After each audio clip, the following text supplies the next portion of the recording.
Hoje eu vou te falar 5 fatos sobre a morte do cantor Renato Russo que você talvez não saiba. Porque Renato Russo ele foi um dos principais artistas da geração do rock anos 80 no Brasil. E aí a sua morte lá em 1996, naquela época, pegou todo mundo de surpresa, porque ele nunca revelou que era soro positivo. Eu sou a Renata Kelly e esse é o canal Renato pela Renata. Aqui nós não somente admiramos a obra desse artista maravilhoso, como também a utilizamos como ferramenta para reflexão e o nosso desenvolvimento pessoal. Fato número 5. Bom, se você tem mais ou menos a minha idade, você vivenciou e lembra com certeza que Renato Russo morreu no dia 11 de outubro de 1996, durante a madrugada. Eu me lembro, eu era adolescente nessa época. Então, um gênio da música brasileira havia partido de repente, sem qualquer explicação ao público. Mas não demorou para que logo de manhã todo mundo ficasse sabendo da notícia através dos jornais e, é claro, do plantão da Globo. Então, os canais que costumavam publicar vídeos e trechos antigos da programação dos anos 80 e 90, como os vídeos VHS ou Fábio Marquense, ainda não conseguiram encontrar esses plantões específicos, que já é considerado um dos mais raros. Um deles interrompeu até o Angel Mix, que passava na época, que era o programa da Angélica, que apresentava na emissora daquela época. Alguém conseguiu gravar o programa inteiro, menos o plantão que dava essa notícia da morte do Renato Russo. Fato número 4. Os fãs da Legião Urbana, que era a banda liderada por ele, era uma das mais conceituadas do entretenimento nacional. E aí, naquela época, ficaram abalados porque eles meio que não esperavam por aquilo. É bom lembrar também, gente, que em 1996 o Brasil estava muito distante ainda de ter internet popular, como é hoje, né? Era uma coisa assim, ainda que engatinhava no Brasil. Não é nada parecido com hoje. Por mais que seja uma coisa óbvia de lembrar, a informação vinha do jornal impresso ou na televisão. Ou seja, quase ninguém sabia que o Renato, na verdade, estava à beira da morte. Fato número 3. Nas semanas anteriores à morte dele, ele já estava muito mal.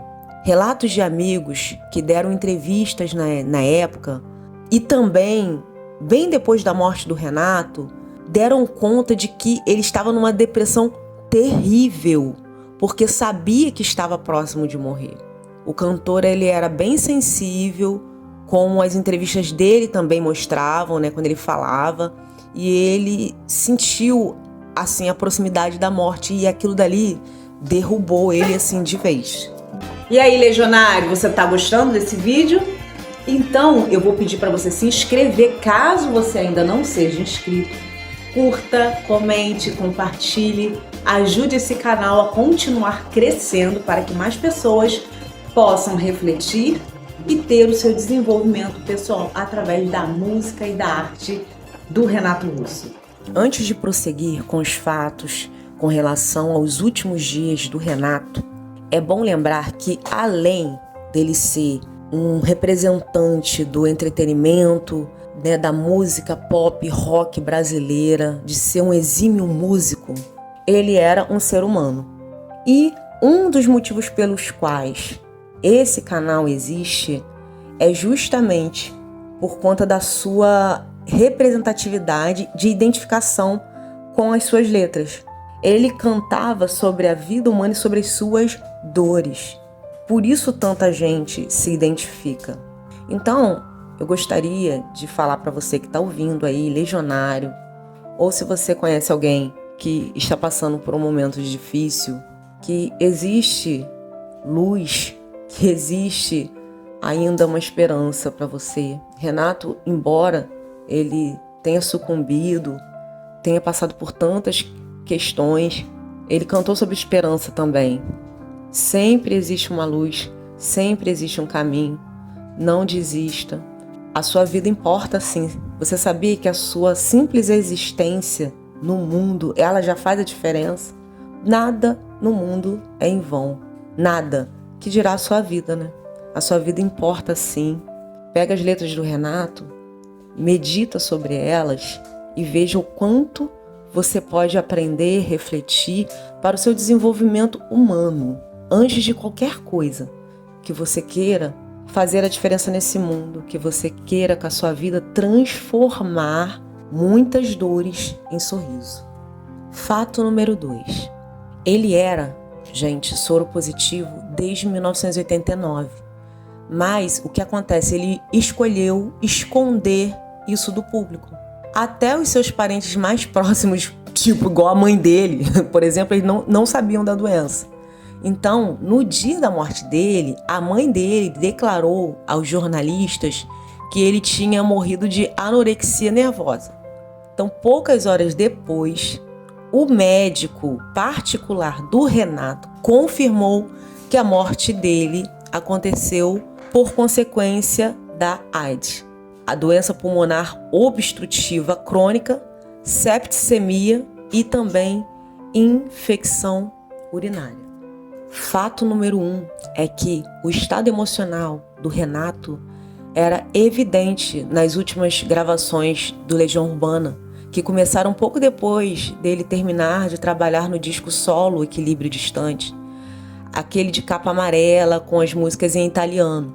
Letras como Tempestade ou Livros dos Dias, a gente percebe que quase todas são uma carta de adeus.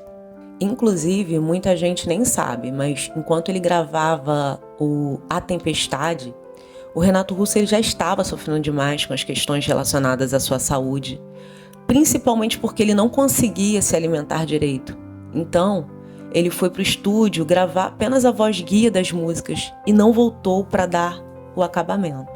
Então, para quem não sabe, a voz guia é a versão da música que o cantor grava para, como está no nome, para guiar os instrumentistas, né? Depois que todo mundo grava os instrumentos, ele volta para dar a voz definitiva. Então, no caso do Renato, isso não aconteceu. E olha que o disco foi gravado entre janeiro e julho daquele ano, mas esse espaçamento se deu justamente porque ele já não tinha mais ânimo para terminar de gravar o álbum. Mesmo assim, o material gravado deu para 2 discos, tanto o Tempestade e Uma Outra Estação, feito com as sobras e mais algumas raridades, tipo a demo de Marcianos Invadem a Terra ou Mariane. Enquanto o primeiro é mais triste, depressivo mesmo e com razão, né? O segundo é um pouco mais para cima, por assim dizer. No dia que Renato Russo morreu, foram exibidos na Manchete, na Band, shows da Legião Urbana que inexplicavelmente ainda não foram lançados em DVD com qualidade, mas podem ser encontrados na internet. A comoção foi geral, gente. Ele foi cremado naquele mesmo dia, em uma cerimônia sem velório, como era do seu desejo. As cinzas foram espalhadas no jardim do sítio Burla Marx, no Rio de Janeiro. Renato ele teve uma vida bastante agitada e desde cedo mostrava genialidade. Na adolescência, sem poder andar por causa de um problema nos ossos, ele escrevia, e esses escritos estão virando livros atualmente, mas eu ainda não tive a oportunidade de ler. Depois de já curado, ele quis ser músico. Formou a banda Aborto Elétrico, onde ele cantava, escrevia as letras e tocava baixo. Marcou uma geração em Brasília. Depois virou trovador solitário, escreveu músicas como histórias como Bob Dylan fazia, e daí veio Eduardo e Mônica, Faróis Caboclo e tal. Mas foi com a Legião que ele achou o meio ideal para expressar a sua genialidade. Junto com Dado Villa-Lobos, Marcelo Bonfá e Renato Rocha, o Renato deixou de influenciar um grupo de amigos em Brasília para virar um ídolo de boa parte do Brasil. A sua morte, aos 36 anos, privou muita gente de continuar ouvindo a sua música e conhecer as suas ideias. Mas a obra ficou, né, gente? E através dela, ele continuou influenciando um monte de gente. E aí, legionário, O que você achou dessa interpretação? Deixa aqui nos comentários o que você achou dessa interpretação, o que você mudaria e também se você tem outras opções de interpretação de músicas, né, dessa arte vastíssima do nosso artista Renato Russo. E não se esqueça, hein?